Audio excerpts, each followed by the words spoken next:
Hey guys, Jay Cook here. I know I said that the last video would have been the last one on the Fukushima for a little bit till I got some more information, but I ran out of time, and there's some important things that I need to tell you guys that was told to me, and I think it's very, very important. So please, please, please just listen. I'm sorry that I'm just focusing on this one thing here on the piece of paper, but I just need to talk and say some stuff. Nothing really to show right at the moment. But I just want to start out with, I saw some YouTube videos about the unusual event that happened at a nuclear plant in Washington State, which raised concerns to me. So I got on the phone and called a couple of people to find out what actually happened and the actual event that occurred. And what was told to me was, and I'm sure you all know this, so I'm just solidifying the facts, because this comes actually from a very, very reliable source. And to tell you how reliable it is, it's one of my family members. So, and I don't believe that they would, steer me in the wrong direction. So, and this is coming from them. So, the event that happened was the plant was in actual outage. So, an outage is one reactor or two, depending on how many they have, is basically shut down, not producing power. They take the cores out and move them to a different location, so workers like myself can get in those fuel pools and do repairs that's needed or maintenance that's needed inside those pools.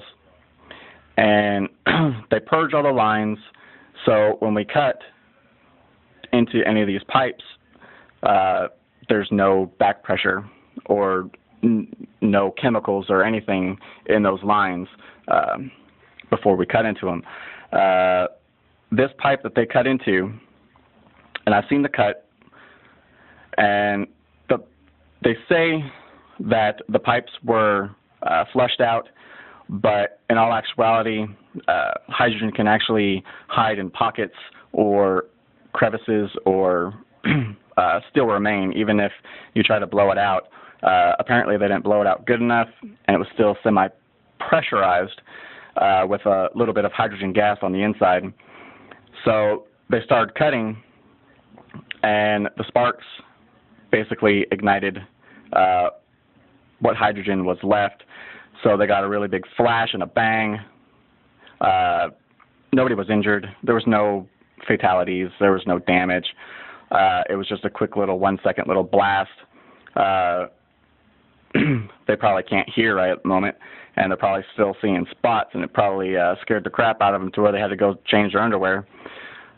So, because I know from experience about that, we were at a coal plant, and we also cut into a similar pipe that was supposed to have been depressurized and completely bled out, but it wasn't completely, vacant of any hydrogen or any chemical that was in that pipe.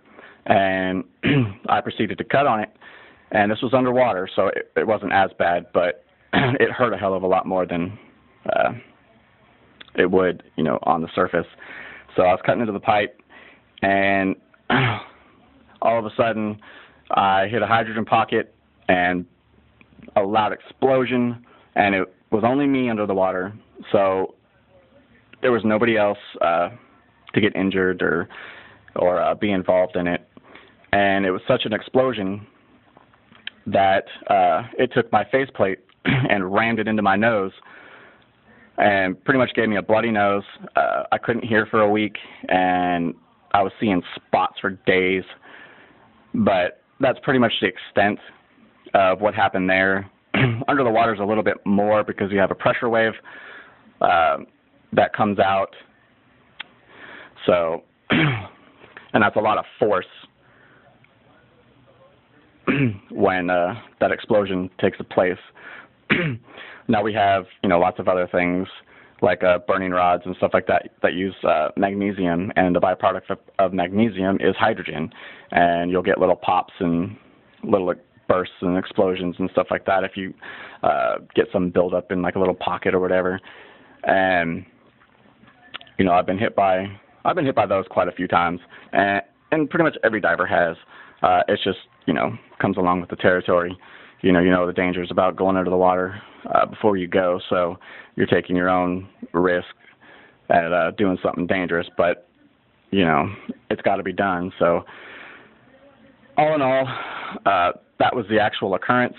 I know it's kind of unusual, to say the least, especially with all these other occurrences that are happening also.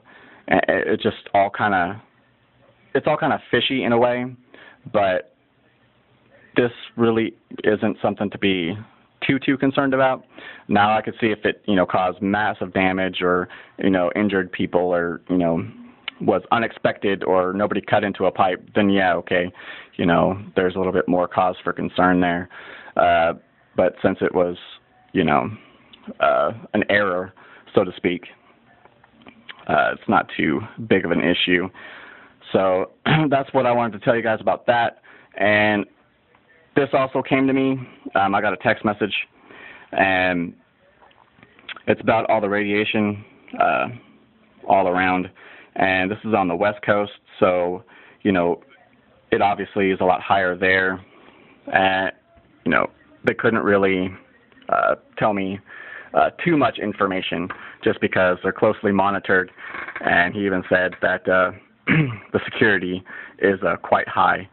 So, because I gave him a couple of sites that I wanted to, you know, to be checked out, and they couldn't even get into them because of their security measures.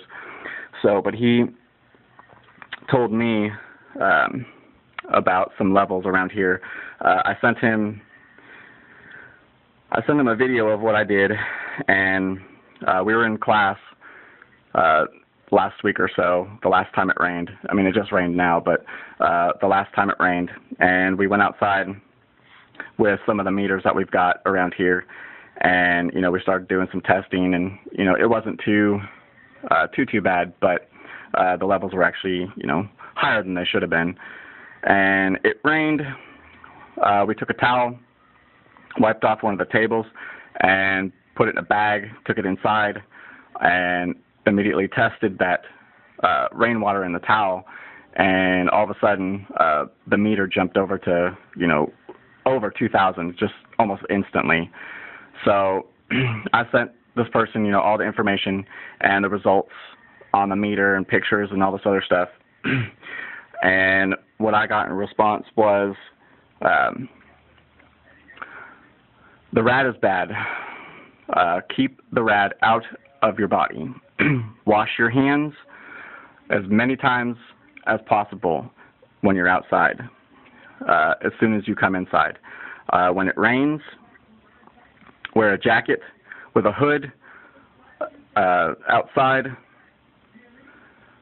Don't let too much of that rain get to your skin, because your skin is a sponge.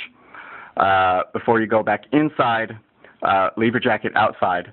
Wipe your shoes off. Wash your hands. Even if you need to, leave your shoes outside.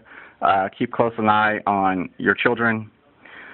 If they play outside, make sure when they come back in, definitely wash their hands. Make sure they don't put nothing into their mouth. And basically, it stated once again, the rad is bad. Keep the rad out of your body.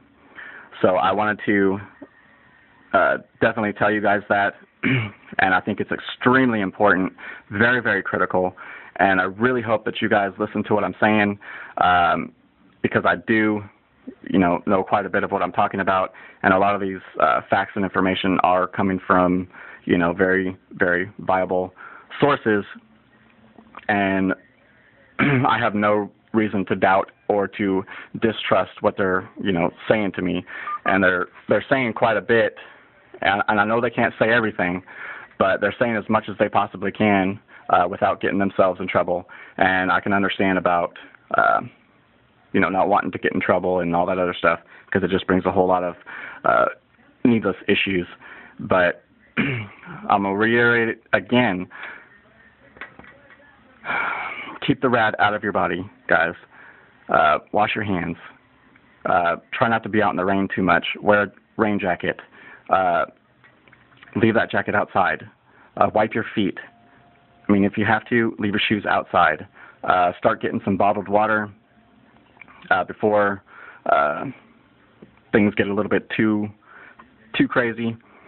So that way you're prepared just in case if they come out and say, oh, the levels in the water are, higher than they should be, and, not to drink the water, not to take a shower and all that other stuff.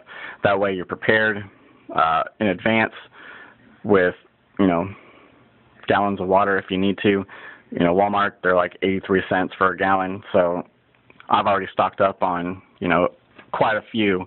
So, and I'm going to keep stocking up as much as I can with all that, just to be on the safe side. So I just wanted to get this out to you guys. It's very, very critical, very, very important that you pay attention to what I am trying to tell you. The government's not going to tell you this. They ain't going to say anything at all. They're going to tell you that the levels are not even significant whatsoever. But for me to get this from them means that they are.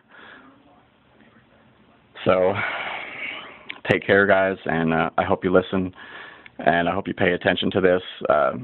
You don't need to freak out about it, but just take those extra steps that I said, just a little bit more precautions just in case, because that nuclear plant's going to keep going for months, and it's pretty close to a meltdown as is right now.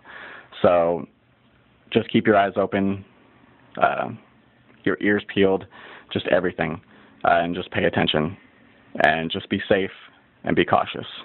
Thanks, guys.